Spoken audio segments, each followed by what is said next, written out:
এ যুবক ভাই, এই পর্দার আড়ালে মা বোনেরা রে আমার, আমি আপনাদের সামনে একটা দরুদ শরীফ তেলাওয়াত করেছি রে বাবা। এই দরুদের ফজিলত কেমন, এই দরুদের ফজিলত কেমন বাবা, এই দরুদের ফজিলত লইয়া দেখেন আমার পয়গম্বর কি সুন্দর একটা উদাহরণ দিয়েছেন বাবা। আমার পয়গম্বর মসজিদে নববীর সামনে বসে আছে বাবা, আমার পয়গম্বর মসজিদে নববীর সামনে বসে আছি। এ বন্ধু, আমার পয়গম্বরের সামনে কিছু অরন্ত মৌমাছি উড়ে উড়ে চলে যায়।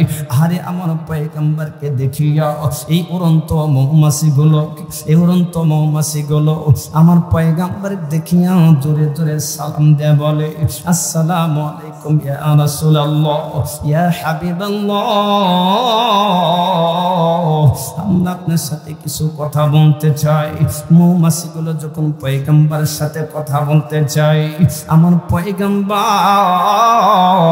মৌমাছিগুলোকে ডাকতে বলে, ও মৌমাছি, তোমরা যখন কথা বলতে চেয়েছো, আমিও তোমাদের সাথে কথা বলতে চাই। জোরে বলেন না সুবহানাল্লাহ, আরো জোরে জোরে আওয়াজ দিয়ে বলেন না সুবহানাল্লাহ। এই যুবক ভাই,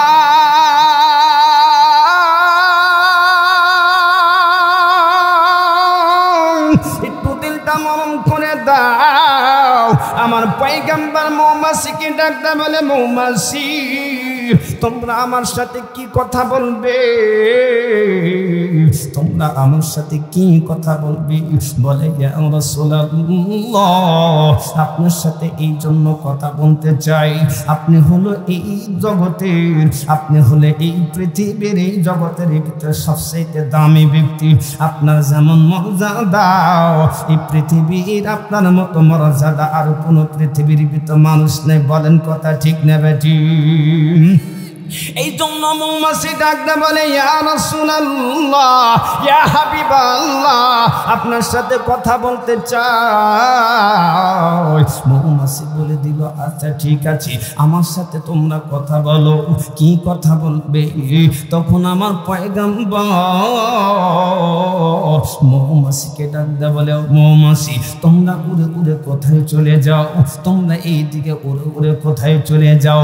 বলে, আমরা কোথায় যাব, আমাদের তো যাওয়ার জায়গায় হলো একটা, যেখানে ফল গাছ, যেখানে ফুলের গাছ, ওখানে তো আমরা যাই। বলেন কথা ঠিক না বেটি? এ পর্দানে মা, এ যুবক ভাইরা রে, এ বাবার বয়সী মুরব্বি, তোমাদের হাতে ধরে বলে যাও, তোমাদের পায়ে ধরে বলে যাই, বাবা দেখো দরুদ শরীফ পড়লে কেমন আমল নামায়, দেখুন দরুদ শরীফ পড়লে কেমন ফজিলত হয়। বাবা আমরা দোকান পাঠে, আমরা বিভিন্ন চাষটালের ভিতরে, আমরা বিভিন্ন গান বাজনার অনুষ্ঠানের ভিতরে, আমরা কত বন্ধু বান্ধবের সাথে দেখেন গল্প গুজবের ভিতরে সময় নষ্ট করি। বাবা একটা সেকেন্ড যদি ভাবতাম, আমরা যদি একবার কবরের কথা ভাবতাম, বাবা আমরা কোনোদিন গুনার কাজ করতে পারতাম না। বলেন কথা ঠিক না বেটি? বলে, বান্দা আরে তোমরা কিভাবে গুনার কাজ করো? আমি আল্লাহ, আমি তো সর্বদা তোমাদের নিকটই আছি, তোমাদের নিকটই উপস্থিত আছি। এ বন্ধু, আমার আল্লাহ পাক ডাকতে বলে, নাহনু আকরাবু ইলাইহি মিন হাবলিন ওয়ারিদ। এ বান্দা, আমি তোমাদের কত নিকটে আছি, আরে আমি তোমাদের কত নিকটে আছি। বলে, তোমরা দেখো দেখো, তোমরা যখন ডানে একটু ঘাড় ঘুরাবে, আরে ডানে ঘাড় ঘুরাতে যতক্ষণ দেরি হবে, আরে তার চেয়েও আমি আল্লাহ তোমাদের কাছে নিকটে আছি। সুবহানাল্লাহ বলেন। এ যুবক ভাইরা রে,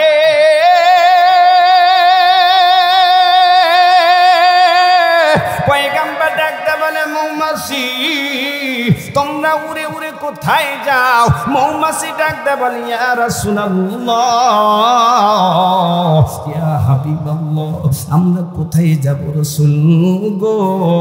ওই তো আমরা ফুল বৃক্ষ, ফুলের গাছে গাছে যাব।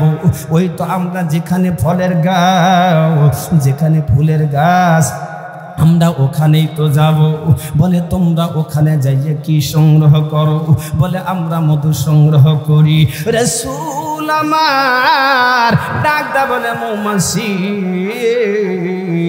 আরে তোমরা যখন এই বিভিন্ন ফুল গাছ থেকে ফলের গাছ থেকে মধুগুলো সংগ্রহ করো, আরে এই মধুগুলো, আরে তোমরা তো প্রথমে মধু সংগ্রহ করো না, তোমরা তো প্রাণী সংগ্রহ করো, তোমরা তো বিভিন্ন ফুল আর ফলের গাছ থেকে আরে লবণাক্ত তিতাযুক্ত পানিগুলো সংগ্রহ করো, কিন্তু এই তিতাযুক্ত পানিগুলো দূর করিয়া আহারে কেমনে মধুতে রূপান্তরিত হয়? মৌমাছি ডাকতে বলে ইয়া রাসূলুল্লাহ, ইয়া হাবিবাল্লাহ, আরে আমার আল্লাহ,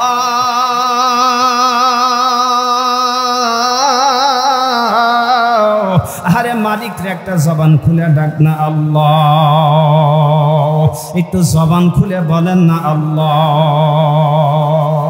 মৌমাছি ডাকতে বলে ইয়া রাসূলুল্লাহ, ইয়া হাবিবাল্লাহ, বলে আমরা মৌমাছি বিভিন্ন ফুলের গাছে যাই, বিভিন্ন ফলের গাছে যাইয়া আমরা বিভিন্ন ফুল গাছ থেকে তিতাযুক্ত লবণাক্ত পানিগুলো সংগ্রহ করি।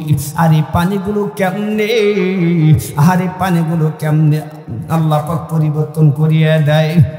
বলে এই পানিগুলো যখন আমরা মুখের ভিতর লইয়া আমরা যখন আমাদের গন্তব্যস্থলে চলে যাই, আমাদের যখন এই চাকের ভিতরে চলে যাই, আরে ওখানে যাই আমরা এমনি এমনি থাকি না রাসূল।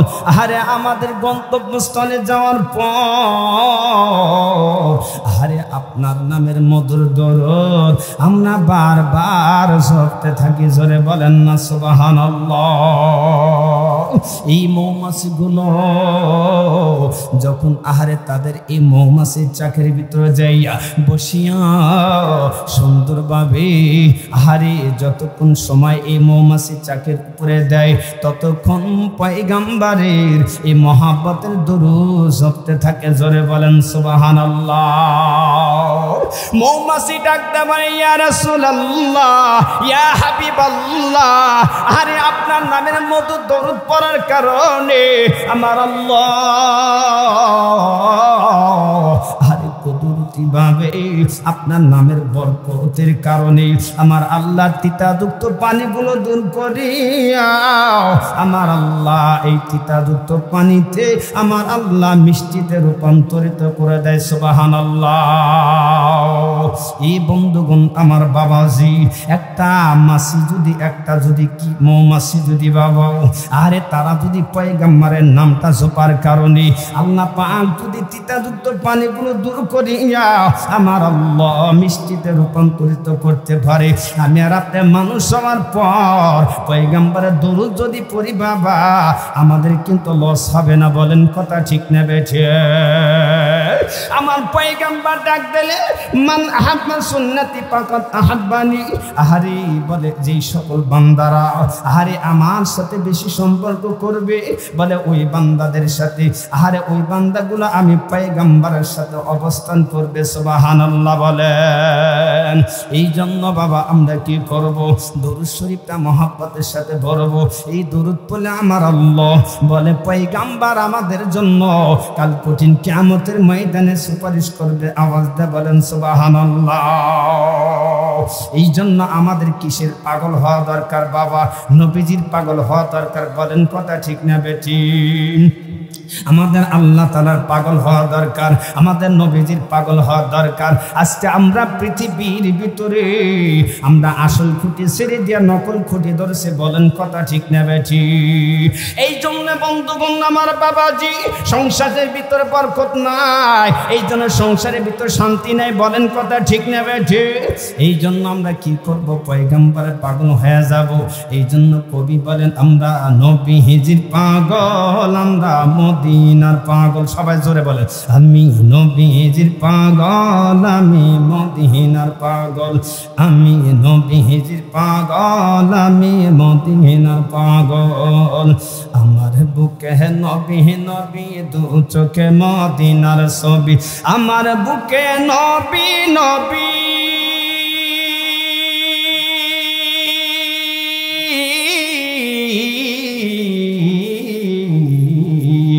আমার বুকে নবী নবী দু চোখে মদিনার ছবি আমার বুকে নবী নবী দু চোখে মদিনার ছবি জোরে বলেন আল্লাহু আকবার আরো জোরে জোরে আওয়াজে বলেন না আল্লাহু আকবার এ বন্ধু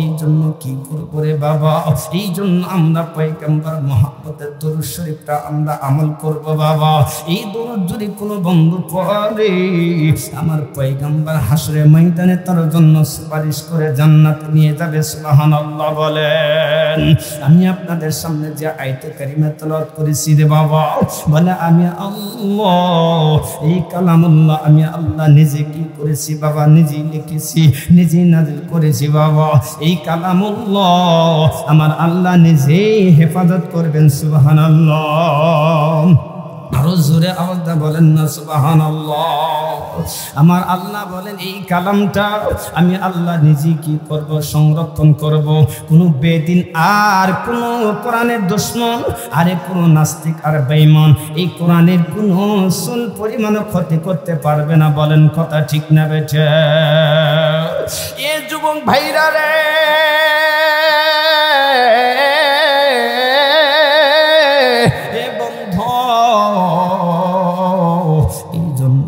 তোমাদের হাতে ধরে পড়ে যাই রে বাবা এই কোরআনের মার্কাজটা এমন দামি এই কোরআনের মাহফিলটা এমন দামি বাবা এই কোরআনের মাহফিলে যে বসেছে আমার আল্লাহ পাক বলে দিল আরে তিনি মাদ্রাসায় ভর্তি হয় নাই কিন্তু এই কোরআনের মাহফিলে বসার কারণে আমার আল্লাহ বলে দিল তলবে ইলম যেরকম মাদ্রাসায় পড়িয়া পড়িয়া আরে তলবে ইলমের খাতায় নাম উঠে যায় আমার আল্লাহ বলে এই মাহফিলে বসার কারণে আমার আল্লাহ তালিবুল ইলমদের খাতায় আমাদের নাম উঠায় নেয় সুবহানাল্লাহ বলেন এই যুবক ভাইরা রে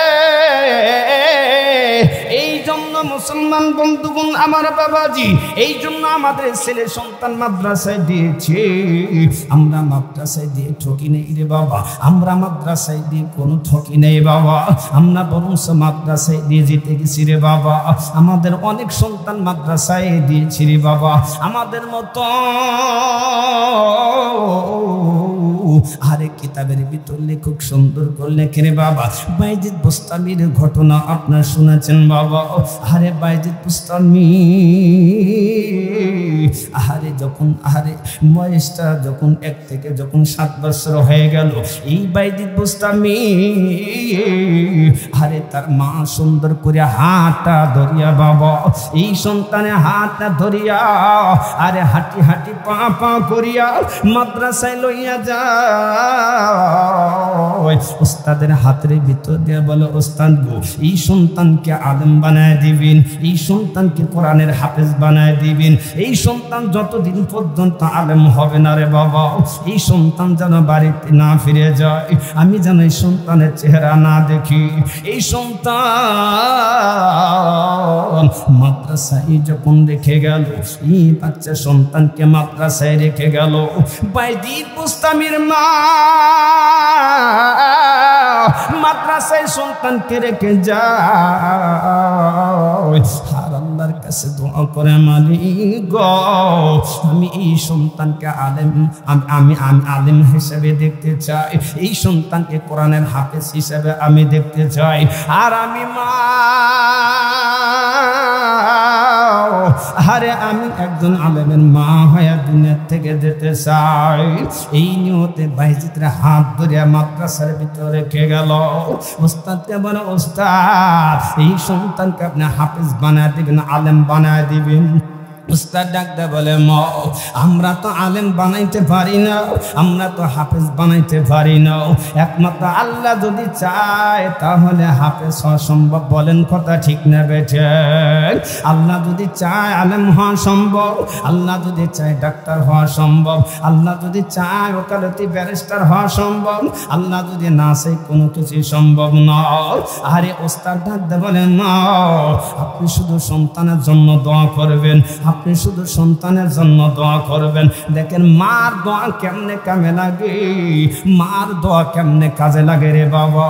বাইজিদ বোস্তামি একদিন যাই, দুই দিন যায়, আরে উস্তাদের হাত দুনিয়া বলে উস্তাদ আরে আমি মার চেহারা দেখবো, অনেকদিন হয়ে গেল আমি বাড়িতে যাই না, আমার মা কোথায় আছে, আমার মা কেমনে বাড়িতে আছি, আমি একটু মার চেহারা দেখবো। এই পর্দার আলে মা একটু দিলটা নরম করো রে মা। এই যুবক ভাইরা রে আমার, আপনাদের কত শত শত নিষ্পাপ কচি গাচ্চা বান্দাদেরকে মাদ্রাসায় দিয়েছেন আলেম হওয়ার জন্য, হাফেজ হওয়ার জন্য। আপনাদের মতো বাইজিতের মা সন্তানকে মাদ্রাসায় রেখে যায়। এই সন্তান যখন ধারাবাহিকভাবে পড়াশোনা শুরু করে দিল, 1 বছর যায়, 2 বছর যায়, এই সন্তানের আর দিলের ভিতর ভালো লাগে না, বাড়িতে যাবে আরে মার চেহারা দেখার জন্য। ওস্তাদকে ডাক দিয়ে বলে, ওস্তাদ বলেন না তোমার মা তো নিষেধ করেছে, যতদিন পর্যন্ত তুমি আলেম হবে না, যতদিন পর্যন্ত তুমি হাফেজ হবে না, ততদিন পর্যন্ত তোমার বাড়িতে যাওয়া যাবে না। এই সন্তান চিৎকার দিয়ে ডাক দেয় বলে, হুজুর আমি আর থাকতে পারি না, আমার মার চেহারা দেখবো। ওস্তাদ ডাক দেয় বলে, ঠিক আছে তুমি যদি বাড়িতে যেতে চাও তাহলে তোমাকে একটা কাজ করতে হবে। আরে সন্তান ডাক দে বলে, হুজুর আপনি কি কাজ আমাকে দিবেন? বলে তোমাকে প্রতিদিন সবক বেশি করে দিতে হবে। আরে প্রতিদিন দাও তুমি 5 পৃষ্ঠা করে সবক, আজকে থেকে তোমাকে 10 পৃষ্ঠা করে সবক দিতে হবে। বাইজিদ বোস্তামি আরে ওস্তাদকে ডাক দে বলে, ওস্তাদ গো আজ থেকে আমি তার আপনাকে সবক দেব। এই সন্তান ওস্তাদের কথা শুনিয়া রে বাবা ওস্তাদকে বলল, ওস্তাদ আমি আজকে থেকে আপনাকে 10 পৃষ্ঠা করে সবক দেব। এই সন্তান হারে সুন্দরভাবে ওস্তাদের কাছে সুন্দরভাবে 10 পৃষ্ঠা করে সবক দেওয়া শুরু করে দিল। আরে অল্প দিনের ভিতরে কোরআনের হাফেজ হয়ে গেল। সুবহানাল্লাহ, আরে জোরে আওয়াজ দিয়ে বলেন না সুবহানাল্লাহ। এই বাইজি আরে হুজুরকে ডাক দে বলে, হুজুর আপনি তো বলেছেন আরে সবক যদি বেশি করে দিতে পারো, আরে তুমি যদি হাফেজ তাড়াতাড়ি হতে পারো তাহলে তোমাকে কিছুদিনের জন্য ছুটি দেওয়া হবে। আরে হুজুরের হাত ধরে কান্নাকাটি করে হুজুরকে বলে, হুজুর আমি তো কোরআনের হাফেজ প্রায় শেষ হয়ে গেলাম, আমাকে ছুটি দেন, আমি মার কাছে যাব, আমার দিলটা বড় ছুটে যায়, আমি তো মার চেহারা দেখার জন্য যাব। ওস্তাদ ডাক দে বলে, ঠিক আছে যাও। আরে তুমি যাও, তুমি বাড়ির দিকে রওনা করে দাও। আরে বাইজিদ বোস্তামি হুজুরের থেকে ছুটি লইয়া বাবা যখন বাড়ির দিকে রওনা হয়, আরে কিছু দূর যাইতে যাইতে বাবা এই সন্তান ছোট্ট মাসুম সন্তান রে বাবা যখন বাড়ির গেটের দিকে রওনা করেছে রে বাবা, বাড়ির গেটের দিকে যখন যায় এই সন্তান দেখে কিছু দূরে যাইয়া আরে বাড়ির কাছে যখন মা তুমি দরজা বন্ধ করিও না, ওই বাইজিদের মা দরজা বন্ধ করিয়া দে ঘরের ভিতর প্রবেশ করল। এই বাচ্চা চোখের পানি ফেলিয়া মালিককে ডাক দে বলে, মালিক আমি মার চেহারা দেখার জন্য আসলাম, আমি মার চেহারা দেখতে পারলাম না, আমার মা দরজা বন্ধ করে দিল। আরে আমি এখন আর কার চেহারা দেখব, আমি তোমার চেহারা দেখতে পারলাম না। বাইরে জোরে জোরে আওয়াজ দেয়া বলে, মা গো একটু তুমি দরজা খোলো মা, দেখো তোমার সন্তান বাইজি, আমি তোমার চেহারা দেখি চলে যাব। ভিতর থেকে আওয়াজ দেয়া বলে, না এটা আমার বাইজিৎ হতে পারে না, আমার বাইজিৎ তো আলেম হবে, হাফেজ হওয়ার পরে আসার কথা। এখন এই মুহূর্তে এই বাইজিৎ কখনোই বাড়িতে আসতে পারে না। ডাক দে, বারবার ডাক দে, মা দরজা খোলে না। এইদিকে বাইজিৎ হাঁটি হাঁটি পা পা করিয়া বাবা আবার মাদ্রাসার দিকে রওনা করে দিল। আবার যখন মাদ্রাসার ভিতরে যাই রে বাবা, এই সন্তান হুজুরের কাছে যাইয়া হুজুরের সামনে পড়ে যায়। আবার চিৎকার দিয়া আওয়াজ দেয়, বলে হুজুর আমি বাড়িতে গেলাম, কিন্তু আমার মা একটু দরজা খুললো না, আমি মা নুরানি চেহারা দেখতে পারলাম না। বাবা আপনি যারা সন্তানের বাবা হয়েছেন, আরে সন্তান যদি কিছুদিনের জন্য দূরে থাকে, ওই সন্তানের কিন্তু মা বাবার কথা বেশি মনে পড়ে। বলেন কথা ঠিক না বেঠে? ওই সন্তান চোখের পানি সারিয়া হুজুরকে বলে, হুজুর আমি আপনার থেকে ছুটি লইয়া যখন বাড়িতে গেলাম, আমার মা আমাকে দেখা দেয় না, আমার মা আমার সাথে দেখা করলো না। হুজুর আমি কার চেহারা দেখবো? বারবার দরজায় আঘাত করলাম, মা দরজা খুললো না। এইদিকে হুজুর ডাক দেয়, বলে বাবা গো, আরে তোমার মা তো আমাকে প্রথমেই বলেছিল, তোমার মা প্রথম দিন আমাকে বলেছিল এই সন্তান হাফেজ হবে, আলেম হবে, তারপরে বাড়িতে যাবে, কিন্তু তুমি শুনলে না, তুমি বাড়িতে গেলে এই জন্য তোমার মা তোমার সাথে দেখা করে না। এই যুবক ভাই কিছুদিন যাওয়ার পরে এই সন্তান যখন আলেম হয়, আলেম হওয়ার পরে বাবা আরে পুরোপুরি কমপ্লিট যখন আলেম হয়ে গেল, আরে আলেম হওয়ার পর এক যুগ পার হয়ে গেছে বাবা। এক যুগ পার হওয়ার পর এই সন্তান বড় হয়ে গেছে, এইদিকে মা বৃদ্ধ হয়ে গেছে বাবা।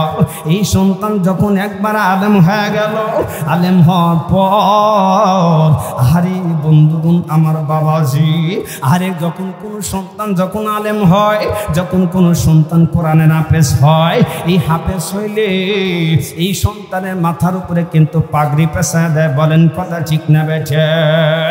এইদিকে বাইজি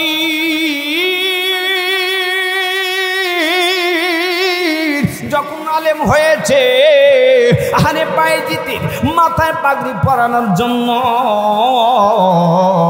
এই মুসলমান বন্ধুগণ আমার বাবাজি, স্বয়ং আমার আল্লাহ আরে উস্তাদকে স্বপ্নের মাধ্যমে জানায় দিল, উস্তাদকে স্বপ্নের মাধ্যমে ঘুমের মাধ্যমে জানায় দিল এই বাইজিতের উস্তাদ আরে যেই সন্তানটা কোরআনের হাফেজ কমপ্লিট হয়েছে, যেই সন্তান আলেম হয়েছে রে বাইজিদের উস্তাদ, এই সন্তানকে এমন একটা মাথায় পাগড়ি পরায় দাও, আমার একটা দামি পাগড়ি বানায় দাও। এই দামি পাগড়িটাও আরে এই উলুম আর ফুনুনের ভিতরে দামি হয়ে যাবে। বলে কেমন দামি হয়ে যাবে? এই বাবা আমার আল্লাহ পাক বলে দিল, পৃথিবীর ভিতরে যতগুলো ফেরেশতা আছে রে বাবা, আল্লাহ পাক যত ফেরেশতা দুনিয়াতে পাঠিয়ে দিয়েছেন, আল্লাহ পাক যত ফেরেশতা নাজিল করেছেন বাবা, এই ফেরেশতার ভিতরে একজন ফেরেশতা হলো দামি ফেরেশতা। এই জিব্রাইল ফেরেশতা যেমন দামি, আমার আল্লাহ পাক উস্তাদকে ডাক দিয়ে স্বপ্নের মাধ্যমে বলে দেয়, আরে পৃথিবীর ভিতরে ফেরেশতার ভিতরে যেমন দামি একটা ফেরেশতা আছে জিব্রাইল ফেরেশতা, বলেন কথা ঠিক না ঠিক? তেমনি এই পৃথিবীর ভিতরে আরে এই দুনিয়ার ভিতরে আরে ওলিদের ভিতরে, কামেলদের ভিতরে, বুজুর্গদের ভিতরে আরে যত বুজুর্গই থাক না কেন, আজকে এই বাইজিদের মাথায় দামি একটা মুকুট পরায় দাও, আরে দামি একটা পাগড়ি পরায় দাও। এই পাগড়ি পরায় আরে আজকে থেকে তাকে আরে বুজুর্গদের ভিতরে সবচাইতে দামি, সবচাইতে আরে সবচাইতে ওলিদের ভিতরে বড় ওলি বানায় দাও। আরে আমি আল্লাহ পাক ওই সন্তানকে আরে বুজুর্গ বানায় দিলাম। এই সন্তান এখন বাড়িতে যাবে, তার মর্যাদা আমি আল্লাহ পাক দিয়ে দিলাম। সুবহান সুবহানাল্লাহ বলেন। এ যুবক ভাইরা রে, এ পর্দার রে মা বোনেরা রে আমার, এই জন্য তোমাদের সন্তান মাদ্রাসায় দেয়া ঠক নাই রে বাবা। তুমি যখন মারা যাবা, আরে তোমার কবরের পাশে দাঁড়ায় একজন কিন্তু কোরআনের হাফেজ, কোরআন তেলাওয়াত করতে পারে, বলেন কথা ঠিক না বেঠিক? আরে মা বাবার কবরের পাশে দাঁড়ায় এই সন্তানই কোরআন তেলাওয়াত করতে পারে। স্কুল পড়ুয়া সন্তান পারবে না, কলেজ পড়ুয়া সন্তান কিন্তু তোমার কবরের পাশে দাঁড়া কোরআন পড়তে পারে না। আরে ইউনিভার্সিটির ছেলে কোরআন পড়তে পারবে না। তুমি যখন মারা যাবে বাবা, আরে তোমার কবরের পাশে যা সূরা পড়তে পারবে না। আমার আল্লাহ পাক বলে দেয়, কোনো মা বাবার কবরের পাশে যদি আরে সন্তানরা যদি হাত উঠায়, আরে কোনো মা বাবার কবরের পাশে যদি দাঁড়ায়, কোনো সন্তান যদি দুই হাত উঠায় আর কোরআন তেলাওয়াত করে, আমার আল্লাহ বলে দিল ওই মা বাবার কবরে আযাব থাকতে পারে না। সুবহানাল্লাহ। এ যুবক ভাইরা রে আমার, ওই যে বাইদিন বুস্তামি, একটু দিলটা নরম করো বাবা। আরে কত কাল গুনার ভিতরে সময় দিয়েছিল বাবা, এই মহিসুন্নাহ মাদ্রাসার ভিতরে বাবা বসেছো বাবা, একটু দিলটা নরম করো বাবা। না জানি কোন সময় বানি আজাইল আসিয়া যায়, না জানি কোন সময় বানি আমার আল্লাহ আরে আজাইলকে পাঠায় দেয়। না জানি কোন সময় বানি মসজিদের মাইক দিয়া আমার মৃত্যুর এলান দিয়া দেয়। না জানি কোন সময় বানি আরে মৃত্যুর কথা শুনিয়া পাড়া প্রতিবেশী আত্মস্বজন বন্ধু বান্ধব আমাকে আরে তাড়াতাড়ি গোসল করাইয়া, আমাকে প্যাকেট বানাইয়া আরে আমাকে কবরস্থ করে বাবা। এই কবর নেওয়ার আগেই বাবা আমাকে কবরের মানসামানা গোছাইতে হবে, বলেন কথা ঠিক না বেঠে? এই জন্য পয়গম্বর বলে আল কাইয়িসু মান দানা নাফসাহু ওয়া আমিলা বিমা বাদাল মাউত। এ যুবক, এই পর্দার মা তোমাদের পায়ে ধরে বলি মা, ও যুবক ভাই তোমাদের পায়ে ধরে বলি বাবা, এই পর্দার মা, এই আমার সামনে বসা বাবাজিরা রে, তোমাদের পাও ধরে বলি আরে আমাদের দাড়িগুলো পেকে গেল বাবা, আমাদের মাথার চুলগুলো পেকে গেল। কোন সময় বানি আমার আল্লাহ আজাইলকে পাঠায় দেয়, বলেন ঠিক না বেঠে? কোন সময় বানি আমার আল্লাহ মালাকুল মউতকে পাঠায় দেয়, কোন সময় বানি আমার আল্লাহ আজরাইলকে পাঠায় দেয়। যখন আমার আল্লাহ আজরাইলকে পাঠায় দিবে বাবা, আমার আর উপায় থাকবে না রে বাবা। দুনিয়ার ভিতরে কোনো মানুষ যদি বাবা মুসিবতে পড়ে, বিপদে পড়িয়া যায়, যদি আমাকে পুলিশ ধরে নিয়ে যায়, আমি মহা বিপদে পড়লেও এই বাবা আমাকে ওখান থেকে উদ্ধার করার ব্যবস্থা থাকে, বলেন কথা ঠিক না বেঠিক? কিন্তু আমি আর আপনি যদি বাবা আরে অন্ধকার কবরের পথে যাত্রী হয়ে যায়, আমি আর আপনি যদি সাদা কাপড়ে প্যাকেট হইয়া বাবা কবরে যায়, ওই কবরে আমার আল্লাহ ছাড়া কেউ থাকবে না, বলেন কথা ঠিক না বেঠে? যেদিন যাবি গরুস্থানে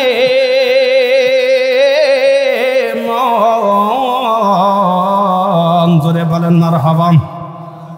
যেদিন যাবি গরুস্থানে মন, সাদা কাপড় পরাইয়াও দিব বিদায় করে মন, সাদা কাপড় পরাইয়াও দিব বিদায় করে। মাটির দেহ মাটি খাবে, মাটির দেহ মাটি খাবে, থাকবে একদিন পরে মন সাদা কাপড় পরাইয়া দিব বিদায় করে, মন সাদা কাপড় পরাইয়া দিব বিদায় করে। মাসে মাসে অনেক টাকা ব্যাংকে করো জমা, বাড়ি বাড়ি ভিক্ষা করে তোমার বাবা মা। তোমার বইয়ের হাতে সোনার বালা, তোমার বইয়ের হাতে সোনার বালা, থাকো কত সুখে, মইরা গেলে খাওয়াও পাড়ার লোকে। বলেন কথা ঠিক না বেঠি? মইরা গেলে খাওয়াও পাড়ার লোকে।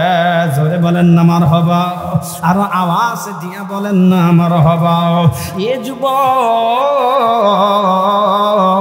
এই আমার কোন দাঁড়ারে মা বোনেরা রে, আমার একটু দিকটা নম করো মা, না জানি কোন সময় বানে আত্মাইলা শিয়া যায়। ওই যে বাইজিদের মা, আরে বাইজি যখন মাথার ভিতরে পাগড়ি লইয়া, আরে হাঁটি হাঁটি পা পা করে যখন ওস্তাদের থেকে বিদায় নিয়ে যখন যুবক হয়ে গেল রে বাবা, আরে যখন একটা যুগ পার হয়ে গেল, এক যুগ পর যখন বাড়িতে দিকে রওনা হয়, আরে মাথার ভিতর পাগড়ি লইয়া যখন বাড়িতে চলে গেল, এ বন্ধু আরে বাইজি যখন বাড়ি দরজে আসিয়া আম্মু আম্মু বলিয়া ডাক দেয়, আরে আম্মু দরজা খুলিয়া আরে সন্তানকে জড়ায় নেয়। আয় আয় আয় আমার বাইজি, আয় আয় আমার বুকে আয়, এখন বানি আমার সন্তান আলেম হয়েছি, এখন বুঝি আমার সন্তান আরে কোরআন হাফেজ হয়েছি। একটা যুগের বেশি পার হয়ে গেল, এটাই হলো আমার সন্তান বাড়িতে আসছে। এই সন্তান যখন বাড়িতে আসে আম্মু বলিয়া ডাক দেয়, আরে মার কলিজা ঠান্ডা হয়ে যায়। ওই মা বাইজিৎকে ভিতরে ডাকতে বলে, আব্বা তুমি ভিতরে আসো, আব্বা তুমি ঘরের ভিতরে প্রবেশ করো বাবা। এই সন্তান যখন বাড়ির ভিতরে প্রবেশ করলো বাবা, একটু দিলটা নরম করো বাবা। আরে এই সন্তান যখন ভিতরে যায়, আরে বাইজিতের মা ডাকতে বলে, বাইজি আরে তোমাকে আমি একটা কাজ দেব বাইজি। বলে, আম্মু আমি তো তোমার কাজ করার জন্য বাড়িতে এসেছি মা, তুমি কি কাজ দিবে মা? আরে তোমার কাজ করার জন্য তো আমি এসেছি। বলে, বাইজি যাও যাও যাও, আমাকে একটু ওজুর পানি এনে দাও, আমি ওজু করব। আরে বলে, মা আমি তোমার ওজু তো কথা দূরের কথা, তুমি যে কাজ বললে মা আমি সেই কাজে করব। বাইজিদের মা বাইজিদকে ডাকতে বলে, আমি তোমাকে এই পানি আনার জন্য শুধু বলবো, আরে তোমাকে কোনো খেদমত হিসাবে তোমার কোনো কাজ আমি আর নেব না। বলে, কেন আম্মা? আমি আলেম হয়েছি, আমি একজন তোমার সাথে দেখা করতে পারি নাই মা, আমি আজকে থেকে তোমার খেদমত করব। আরে বাইজিদের মা ডাক দিয়া বলে, বাইজিদ না, তোমার কোনো খেদমত আমার লাগবে না। আরে তুমি আলেম হয়েছ, তুমি কোরআন হাদিস শিক্ষা করেছো, আরে আমার খেদমত করার জন্য না। বলে, তোমার দিকে এই পৃথিবীর মানুষ, তোমার দিকে এই সারা জাহানের মানুষ, তোমার দিকে এই গ্রামের মানুষ, তোমার দিকে এই মহল্লাবাসী মানুষ, তোমার দিকে এই সমাজের মানুষ, আরে তোমার থেকে দিন শিখবে, তোমার দিন তুমি প্রচার করে দিবে। আরে তুমি দিন প্রচার করবে, আমি মার তুমি খেদমত করবে না। আমি আর আপনি যদি হইতাম, বলে সন্তান লেখাপড়া করেছে, সন্তান ডিগ্রি অর্জন করেছে, সন্তান আলেম হয়েছে, হাফেজ হয়েছে, এই সন্তানের কামাই খাবো, এই সন্তান আজকে আমাদের কি করবে, কামাই করে দিবে। কিন্তু বাইজিদের মা বলল, আমি তোমার কোনো কামাই খাবো না। আমি তোমার কোনো কামাই খাওয়ার জন্য তোমাকে আলেম বানাই নাই, আমি তোমার কোনো উপার্জনের টাকা নেওয়ার জন্য আলেম বানাই নাই। আমার দিলে আশা ছিল আমি আলেমের মা হয়ে মারা যাব, আমি আলেমের মা হয়ে মারা যাব, আমি হাফেজের মা হয়ে মারা যাব, আমি একজন সুন্দর নুরানি চেহারা দেখে মারা যাব।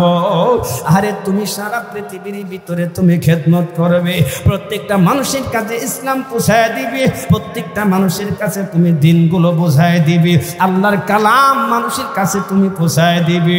এই বাইজি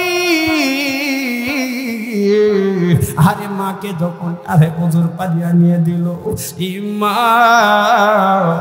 আরে ওজুর পানি নেওয়ার পরে রে বাবা ওজু করার সঙ্গে সঙ্গে আরে এই আরে বাইজিদের মা সেজদায় পড়ে গেল।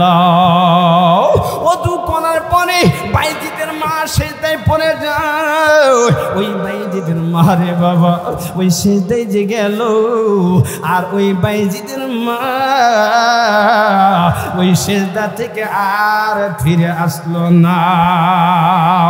জোরে জোরে বলেন না ইন্না লিল্লাহ।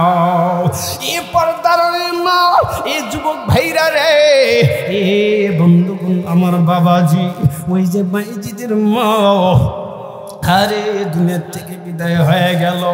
আরে বাইজিদের মা বাইজিদের জন্য দোয়া করেছি রে বাবা। আরে মা তো কত দামি, বাবার দোয়া কত দামি রে বাবা। মা বাবা যদি কোনো সন্তানের জন্য দোয়া করে রে বাবা, ওই সন্তান জীবনে পৃথিবীর ভিতরে কোনোদিন ঠকবে না, ওই সন্তান পৃথিবীর ভিতরে তার কোনোদিন অভাব হবে না। বলেন ঠিক না ভাই? ঠিক। এই যুবক ভাইরা রে আমার, এই পর্দার মা যদি আমাদের দ্বারা কোনো মা বন্ধারে আমাদের দ্বারা যদি আমাদের মা কষ্ট পায় থাকে বাবা, আমাদের দ্বারা যদি কোনো বাবা কষ্ট পায়, কোনো সন্তানের দ্বারা যদি বাবা কষ্ট পায়, কোনো সন্তানের দ্বারা যদি মা কষ্ট পায়, তোমাদের পায়ে ধরে বলি আজকে বাড়িতে যাও, মার পাওটা জড়ায় ধরো, আজকে বাড়িতে যাও, বাবার পাওটা জড়ায় ধরো, আর আব্বুকে আব্বু বলে ডাক দে, বলে আব্বু আমি তোমার সাথে অনেক বেদবি করেছি বাবা, আমাকে তুমি মাফ করে দাও।